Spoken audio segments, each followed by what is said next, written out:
पर सड़कें तो जन्नत, जो जन्नत है वो तो सड़कों पे मिलती है। Yes yes. तो जो चले हैं वो ही निकले हैं और वो ही कहीं पहुंचेंगे। तो एक बार जोरदार तालियां आप लोगों के लिए हो जाए। फिर भी सक्सेस का सबसे पहला स्टेप होता है कि घर से निकल लेना, वो आप निकल लिए।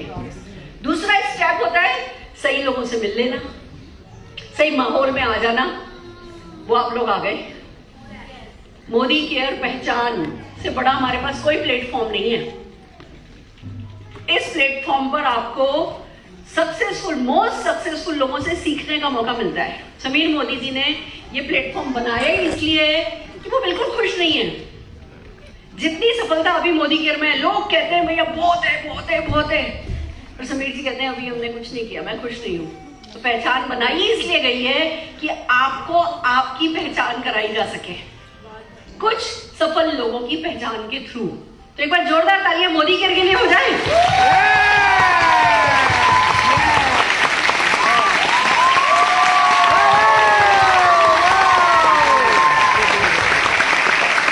समीर जी ने कहा कुछ करो, बड़ी सफलता चाहिए। राहुल जी ने बोला एजुकेशन पे फोकस करो। तो शरद जी ने एसपी पे पहचान आपके हाथ में दे दी है। एक बार पूरी मोदी की टीम जो यहाँ पे लोकल प्रेजेंट है उनके लिए भी हम ताली बजवाना चाहेंगे। हमारी हरी जी है, रॉबिन जी है, विवेक जी है, सारी की सारी मोदी की टीम के लिए मैं ताली बजवा देना चाहूंगी। Thank you thank you. एक इवेंट के पीछे बहुत कुछ चल रहा होता है, किसी भी इवेंट को ऑर्गेनाइज करने में बहुत कुछ चल रहा होता है और वो अनरिकॉग्नाइज नहीं जाना चाहिए। और मैं जब एक बार बात करना शुरू करती हूँ, इमोशनल हो जाती हूँ, सब भूल जाती हूँ। तो मैं शुरू में ही सबसे पहले एक्नॉलेज करना चाहती हूँ जो आप लोगों ने हमारे लिए किया है, जो एफर्ट्स आप लोग लगातार लेते रहते हो, जॉब समझ के नहीं करते, अपना समझ के करते हो, पैशनेटली करते हो, ये बड़ी बात है। Thank you so very much. Thank you.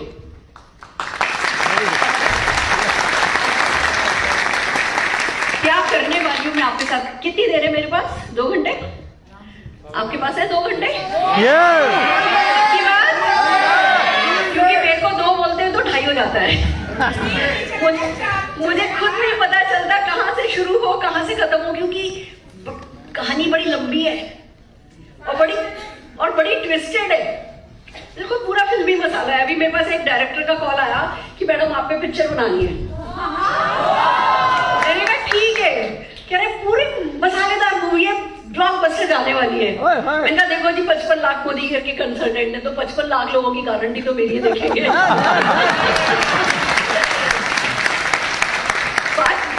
मजाक में कह रही हूँ, बट बात इतनी बड़ी है कि एक सिंपल सी लेडी, एक middle class, lower middle class family की लड़की, आज अगर ये बात भी चली है ना, बात भी उठी है, वो आए मेरे साइन लिए उन्होंने, वो मेरे से राइट्स लिए कि मैडम कोई और राइट बाद में नहीं लेने, वो मुझसे राइट्स लेकर के गए कि आप अगर अपनी बायोपिक बनवाने को दोगी तो हमें ही दोगी।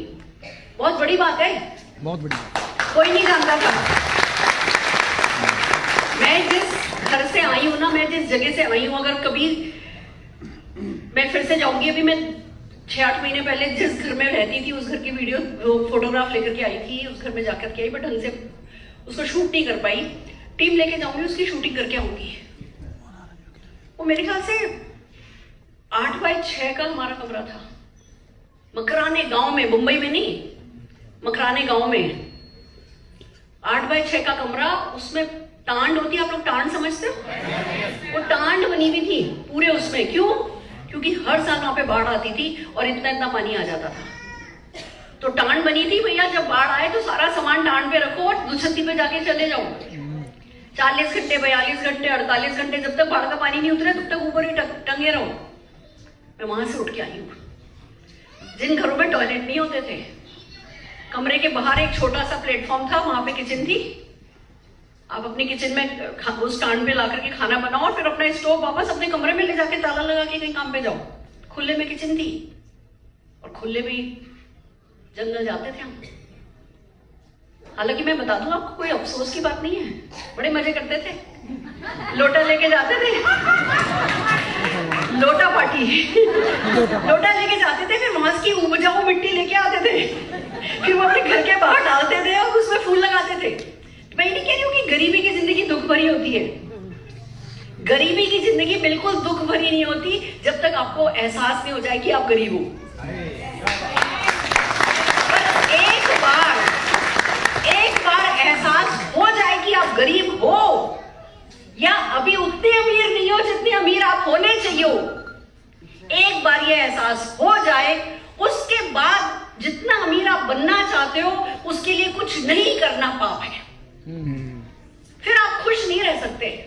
आपको एक बार वो एक्सपोजर मिल गया है, और आज की तारीख में क्या है, टीवी है, मूवीज है, बहुत एक्सपोजर है, इंटरनेट है, इंस्टा है, इतना सोशल मीडिया है कि अब आपको पता है कि अमीरी क्या होती है। मानते हो? तो अब अमीर बनने की कोशिश नहीं करना, अमीर बनने के लिए माइंडसेट नहीं करना, अमीर बनने के लिए राइट एक्शन नहीं करना, अपनी अगली पीढ़ी और खुद के साथ पाप है। तो मोदी केयर वो प्लेटफॉर्म देता है जहां हम जितना अमीर बनना चाहते हैं उतना अमीर बन सकते हैं, और आप इस प्लेटफॉर्म पर बैठे हो तो एक बार जोरदार तालियां फिर से अपने लिए बजा दो।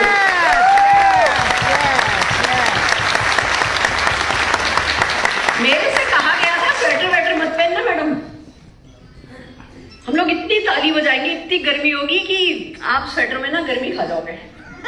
अब ये आप लोगों पे है कि आप आखिर तक मेरा स्वेटर कर पाते हो।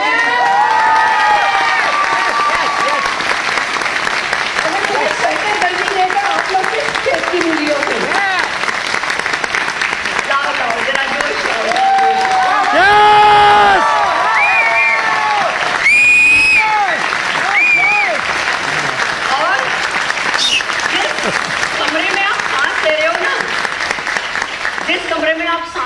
जिन लीडर्स को भी आपने जीआरडीडीज को देखा, हमारे मुनीश जी, पूजा चोपड़ा जी, हमारे मेजर साहब सुखविंदर जी, हरप्रीत जी, हरविंदर जी, हमारे विवेक शर्मा जी, मोना जी, डॉक्टर शक्ति सरोज जी, हमारे सैनी साहब, हमारे अमित जी, हमारी ज्योति जी, ये लोग ना अभी बिना बोले चले गए।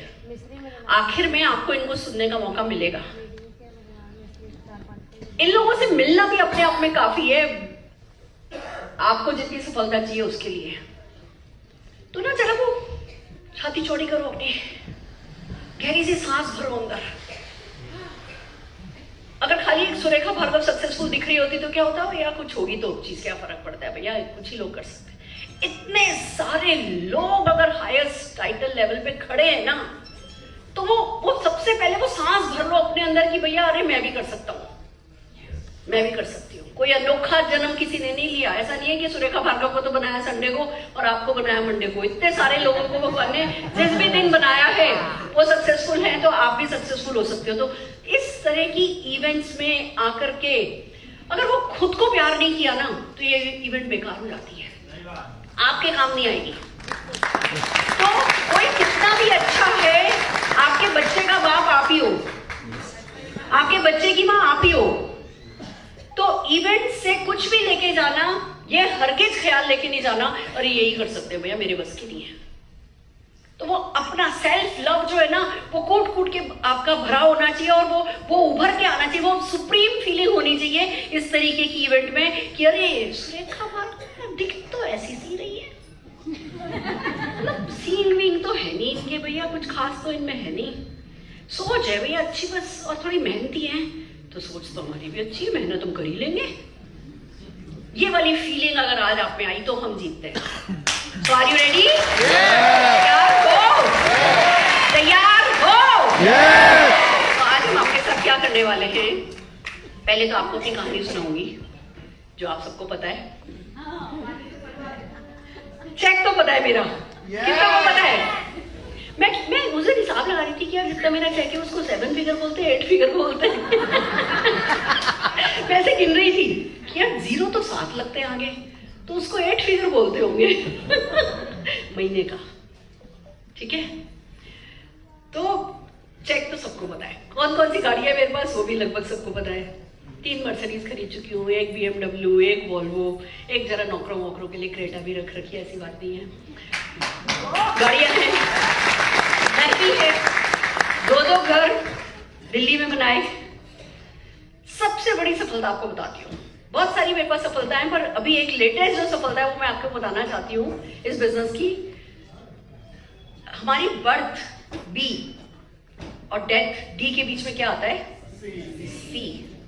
सफलता की एक बहुत बड़ी परिभाषा ये होती है कि आप अपनी चॉइस की लाइफ लीड कर रहे हो क्या, उसको सफलता कहते हैं। वो सी बहुत इंपॉर्टेंट होता है। कि आप चूज जो करते हो, आप जो चॉइस है आपकी, आप उस चॉइस वाली जिंदगी को जी पा रहे हो क्या। मेरा ननियाल मुंबई का है, और हमारे जमाने में क्या होता था, पूरे 1.5 महीने मम्मी ननियाल लेके जाती थी, तो बचपन से 1.5 महीने ननियाल रहते थे मुंबई। वहाँ का पानी मुझे बहुत फैसिनेट करता था। वहाँ मैंने अपने रिश्तेदार, हमारे सारे रिश्तेदार वहाँ पे बड़े रईस थे, हम लोग तो गरीब थे पर रिश्तेदार बहुत रईस थे। तो मैंने 3 पहिए वाली कार भी मेरे मामा ने ही सबसे पहले खरीदी थी। 3 पहिए वाली कार कितने लोगों ने देखी है? बादल, वो मेरे मामा के पास थी। ऊपर से छत खुलने वाली कार मेरे एक मामा ने खरीदी थी। और वो जब हम जाते थे 1.5 महीना, तो करीबन 5 या 6 संडे आते थे। वो हर संडे हमें जू लेकर के जाते थे, जू बीच पे। फिर पूछते थे काला खट्टा खाना है या नारियल पानी पीना है, और मेरे अंदर से मन करता था दोनों, पर दोनों तो अलाउ नहीं था। 5-5 रुपए के दोनों होते थे, दोनों अलाउ नहीं था एक चीज, तो दोनों में से कभी हम काला खट्टा, कभी हम नारियल पानी पी लेते। पर मेरा मन था कि जिंदगी है तो मुंबई है। चलो मेरी शादी भी मुंबई नहीं हुई, शादी भी दिल्ली हो गई। मुंबई जाना है अटका पड़ा था मेरे। और अभी 1.5 महीने पहले मैं मुंबई के खार वेस्ट एरिया में 4500 स्क्वायर फीट के कारपेट एरिया वाले मकान में शिफ्ट हो गई।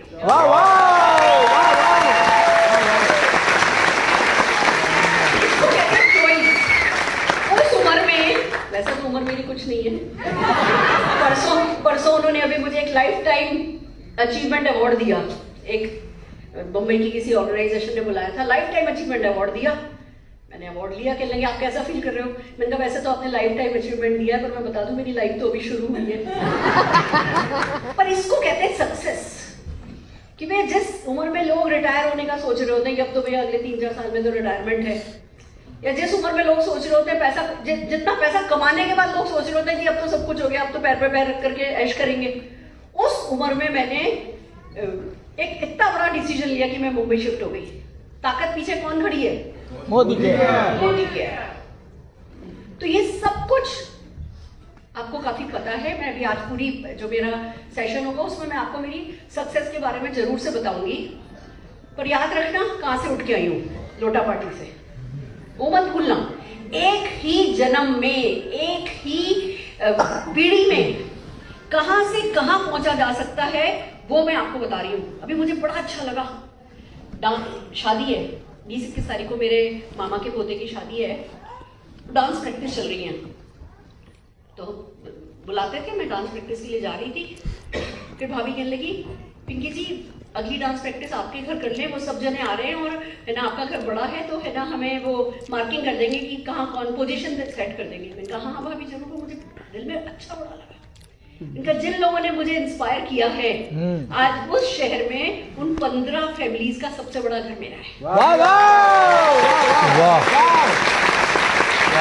और ये वो भाभियां हैं जिनके उठने में कपड़े पहने हमने, मैं वो कभी नहीं भूलूंगी।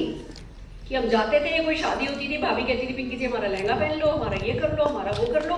तो मैं, ऐसा नहीं है कि मेरा उनके सामने मेरे पैसे का कोई घमंड नहीं है। वो प्यार बड़ी चीज है जिस प्यार ने मुझे मुंबई खींचा है। बट फिर भी उस शहर में सबसे अच्छा घर लेकर के, आप सोच सकते हो मोदी के लिए कितना ग्रेटिट्यूड होगा मेरे माइंड में। तो मैं अपनी सक्सेस आपके साथ शेयर करूंगी, बट उस सक्सेस की अपनी एक कीमत है। मैं वो कीमत ज्यादा शेयर करूंगी और फिर बताऊंगी कि आप कैसे इतना सक्सेसफुल हो सकते हो। तो ये आज का हमारा एजेंडा है। आप लोग मेरे साथ हो? तैयार हो? फैंटास्टिक। मैंने अपना बैकग्राउंड बताया आपको। हालांकि मेरे दादाजी तो डिस्ट्रिक्ट एंड सेशन जज थे अजमेर में, अंग्रेजों के जमाने में। उन्होंने 11 भाई बहन, मेरे पापा वगैरह, तो 11 घर बनाए पूरी एक लेन में। हाथी फाटा अजमेर का भार्गव लेन है। 11 घर हैं, 11 बच्चों के लिए, बेटियों के लिए भी और बेटों के लिए भी। अच्छी पोस्ट पे थे। फिर रिटायर होने का टाइम आया तो जितना भी पैसा उनको मिला उन्होंने मकराने में 7 तो खाने खरीदी और एक फैक्ट्री लगाई। पर ये सब कुछ अपने एक सबसे समझदार जो वो मानते थे बेटे के नाम किया। और मेरे पापा भी उन्हीं के साथ काम करने लगे। हम लोग भी उसी घर में रहते थे, बड़ा सा घर, इतना बड़ा घर होगा जितना ये हॉल है, बीच में आंगन, फिर सबके कमरे कमरे कमरे कमरे, और बाहर फैक्ट्री में वो बस दिन भर पत्थर कटाई होती थी। और हमने बहुत अच्छा बचपन, जब मैं 1.5-2 साल की थी, 1.5 साल तक बहुत अच्छा देखा।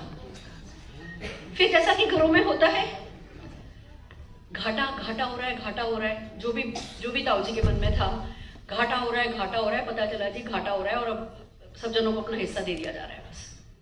और वो भी मेरे पापा का तो पिछले कई सालों से उनके साथ रह रहे थे, तो उसका खर्चा, तो वो हिस्सा भी गायब हो गया। तो हम अचानक से बहुत अमीर से बहुत गरीब हो गए थे।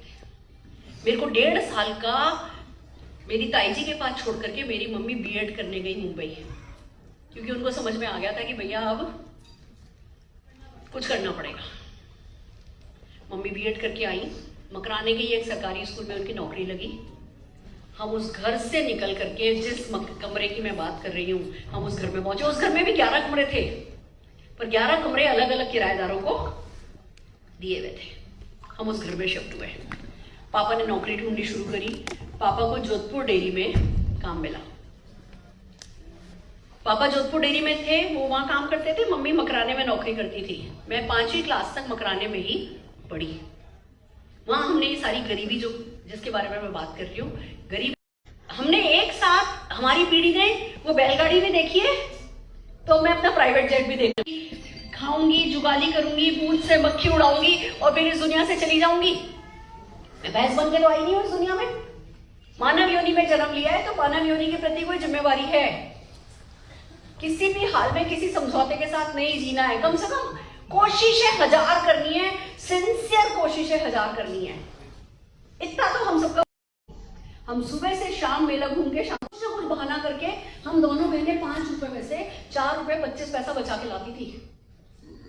आज लंदन के बड़े बड़े मैरी लंदन आई में घूमते, तो भूलते नहीं है कि कहां से उठ के आए हैं, कि 10 पैसे का मैरी गो राउंड का पैसा नहीं था। ये मेरी हिस्ट्री थी, ये मेरी हिस्ट्री है, जो हमेशा मेरे साथ रहेगी। वो मेरी नींव है। जब आप अपने उस वक्त को याद रखते हो ना, अपनी जड़ें हमेशा जमीन पे रखते हो और फिर आसमान में उड़ने की कोशिश करते हो, तो वो सफल होती है। हालांकि पापा जोधपुर डेयरी में काम करते थे, बहुत लेबर थी वहां पे। पापा में कार या जीप कुछ ना कुछ डेयरी से आती थी। मैं आपको बता दूं, हम में से किसी बच्चे ने वो उसमें से किसी कार की शक्ल नहीं देखी। पापा पहले उस कार को रवाना कर देते थे, घर की बैल बाद में बजाते थे जब लौट के आते थे, तो कि ये कार हमारी नहीं है, ये जोधपुर डेयरी की कार है, ये ऑफिशियल कार है, सिर्फ ऑफिशियल काम के लिए ली जाएगी। मेरे घर में जोधपुर डेयरी में ना करते 800 वर्कर काम करते थे। सारे के सारे क्वार्टर में, सारे ऑफिसर्स के घर झाड़ू पोछा कोई ना कोई जोधपुर डेयरी का लेबर किया करता था। मेरे पापा ने कभी एक भी बंदे को घर नहीं बुलाया। मैंने कभी किसी नौकर की शक्ल नहीं देखी। और पापा का कहना यह था कि जो चीज तुम्हारी नहीं है, जो चीज तुम्हें बिलोंग नहीं करती है, उस पर नजर डालोगे तो जो तुम बिलोंग करते हो वहां कभी नहीं पहुंचोगे। कोई शॉर्टकट लाइफ में कभी लेना नहीं। आपको पता है, दिवाली की सफाई होती थी हमारे यहाँ, जो छत थी ना, सीढ़ियां नहीं थी। दिवाली की सफाई होती थी, पापा कहते थे इस पे पैर रखो, फिर ये कूलर के स्टैंड पे पैर रखो, फिर कूलर पे पैर रखो, फिर छज्जे पे पैर रखो, फिर वो देखो एक पत्थर निकला हुआ है उस पर पैर रखो और छत पे चढ़ो, जाके छत की सफाई करके आओ। मैं बेटी हूँ, बेटा हमारे कोई, पापा 3 बेटियां हैं, कोई भाई था ही नहीं। छत की सफाई मैं करके आती थी, पर कभी जोधपुर डेयरी से एक भी स्टाफ नहीं आया। मैं बात आपको क्यों बता रही हूँ? क्योंकि ये संस्कार माँ बाप दे दें तो अच्छा है, नहीं दे तो किसी भी उम्र में सीख लो, अच्छा है। शॉर्टकट्स कभी काम नहीं आते। अगर आज पापा ने नौकर ला दिए होते, अगर आज पापा ने वो गाड़ी ला दी होती ना, हम जिंदगी भर दूसरों की शक्ल देखते रहते कि कोई हमारे लिए कर देगा। कुछ ऐसा जो हमारे हक का नहीं है उसको हम पा लेते। तो जो हमारे हक की ये मर्सिडीजें पड़ी थी, ये कहाँ मिलती हमें? तो जो चीज हमारी है वो हर हाल में हमारी होगी। अगर जो चीज हमारी नहीं है उस पर हम नजर नहीं डालेंगे तो कोई बात नहीं। हमने 3 बहनें थी, एक जना झाड़ू पोछा करता था, एक जना कपड़े करता था, एक जना खाना बनाता था। सब मम्मी को पूरी हेल्प करते थे, कोई कभी दिक्कत भी नहीं हुई हमें। फिर थोड़ा बड़े हुए, पापा साइकिल सिखाई पापा ने, फिर मम्मी को लूना दिलाई गई, हमने भी लूना चलाई। लूना बहुत चलाई मैंने। वो सारी ये जो अब आप स्किन देख रहे हो ना, ये बिल्कुल मगरमच्छ की चमड़ी जैसी हो गई थी, ऐसे करो तो निशान बन जाता था। ये तो अब मोदी के लिए प्रोडक्ट का कमाल है कि वापस बोल राजस्थान में आप ढूंढना चलाओगे, तीनों बहनों के पास 3 साइकिल थी, डबलिंग कर लेते थे, कॉफी हाउस पापा लेके जाते थे। तो ये सब हमारा पास्ट है। फिर पापा मम्मी का पढ़ाई में बड़ा विश्वास था, तो बस बीकॉम किया, एमकॉम किया, एमफिल करी, एमफिल में मैंने टॉप किया, फिर पीएचडी शुरू हुई। मेरी एक बड़ी मम्मी है, ताई है, जो कि लेक्चरर थी, तो मेरे को वो बड़ा फैसिनेट करती थी। मेरे को तो लेक्चरशिप अच्छी है, 4 घंटे के लिए जाओ, अच्छे से सज धज के जाओ, साड़ी पहन करके जाओ, कोट वोट पहन के जाती थी वो, और फिर घर आकर के वो ऐसा वाला रिकॉर्डर था उनके पास, आके रिकॉर्डर सुनती थी। बड़ा मेरे को था, मेरे को ऐसा बड़ी मम्मी जैसी लाइफ जीनी है। बालकनी थी, ऐसे सजा के थी। मैंने कहा मुझे देखो, कोई तो आपका मेंटर होना चाहिए ना लाइफ में। किसी की तरफ तो आप देखोगे, तो मैं उनको देखा करती थी कि मुझे इनके जैसा करना है। तो इंडिया में लेक्चरशिप के लिए या तो आपके पास एमफिल होनी चाहिए, या यूजीसी नेट क्लियर होना चाहिए, या पीएचडी होनी चाहिए। मैंने तीनों करे, तीनों डिग्री हैं। पढ़ाई लिखाई का कोई ऑल्टरनेटिव नहीं है, पढ़ाई लिखाई तो होनी ही चाहिए। और वो पढ़ाई लिखाई जो सोच को विस्तृत करती है, वो सोच को भी काम में लेना, वो भी बहुत जरूरी होता है। चलो भैया, जब लड़की की पढ़ाई हो जाती है तो क्या कराते हैं घर वाले? शादी। लड़का ढूंढने का कार्यक्रम शुरू हुआ, पापा ने इतनी लंबी लिस्ट बनाई, हमारी भारदौस की भारदौस में शादी होती है। पापा ने इतनी लंबी चौड़ी लिस्ट बनाई और कहने लगे, सुबह ये वाला चार्टर्ड अकाउंटेंट देखने आ रहा है तुमको, और शाम को ये फर्नीचर वाला देखने आ रहा है, फिर अगले दिन हम इंदौर जा रहे हैं, 407 चलाता है, 10 407 है उसके पास, फिर हम प्रिंटिंग प्रेस भारदौस की है, इलाहाबाद जाएंगे। ऐसे लंबी चौड़ी लिस्ट बना दी।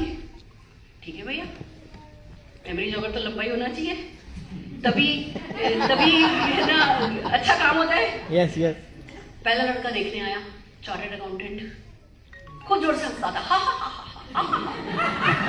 मैंने कहा यार ये ठीक है। वो मुझे देखने आए थे, फिर वो नहीं होता कि 2 मिनट बात कर लो अकेले में, तो कमरे में बैठे तो ऐसे हाथ बढ़ा के ना, ऐसे उनके हाथ कुलमुला रहे थे कि मेरा हाथ पकड़ लें, ऐसे कुछ हो रहा था। मेरे को बड़ा अच्छा लगा। मैंने कहा यार ये लड़का ठीक है, इसकी हंसी के लिए मैं कुछ भी कर सकती हूँ। देखो, सफलता खुशी दिलाए जरूरी नहीं होता, पर खुशी सफलता जरूर दिलाती है। ये बात पक्की है। तो मैंने जैसे वो लोग देखते गए, तो मैंने पापा को बोला मेरे को लड़का पसंद है। कहने लगे ये तो स्ट्रगलिंग चार्टर्ड अकाउंटेंट है, इससे तो अच्छा वो शाम वाला है, इकलौता बेटा है लखनऊ के फर्नीचर वालों का, और वो इलाहाबाद की प्रिंटिंग प्रेस, उनका तो आम के बगान है। मैंने कहा पापा मुझे पसंद है। कहने लगे बेटा देखो, अब तो टिकट हो गए और सबसे अपॉइंटमेंट है, तो चलना तो पड़ेगा। मैंने मम्मी को बोला देखना मैं सबको रिजेक्ट करके आऊंगी, मेरे को तो ये लड़का पसंद है। जिद बहुत बड़ी चीज होती है। मैं आपको एक बात बताऊं, अपने बच्चों को कभी मत सिखाओ कि जिद्दी नहीं बनना है, जिद्दी बनना है। मैं छोटी थी ना, नई ब्रेड आनी शुरू हुई, ब्रेड बनी, तो वो ब्रेड पे बटर लगा के देते थे, तो मैं कहती थी मेरे को बड़ा गरम गरम ब्रेड और उस पे मक्खन, क्या खुशबू। तो मैं कहती थी दूसरी तरफ भी मक्खन लगाओ, तो कहती थी नहीं बेटा एक ही तरफ लगाते हैं। तो मैं कहती थी दिखाओ कहाँ लिखा है, कहाँ लिखा है कि एक ही तरफ मक्खन लगाएंगे? नहीं लिखा ना कहीं। ये सिर्फ हम लोगों ने वो मान लिया कि एक ही तरफ लगेगा। तो मैं ऐसी जिद्दी थी। तो जिद बहुत बड़ी चीज है। जब किसी चीज पे दिल आ जाए ना, फिर अपनी भी नहीं सुनने की, फिर ऐसी तैसी कुछ भी करना पड़े, साम दाम दंड भेद,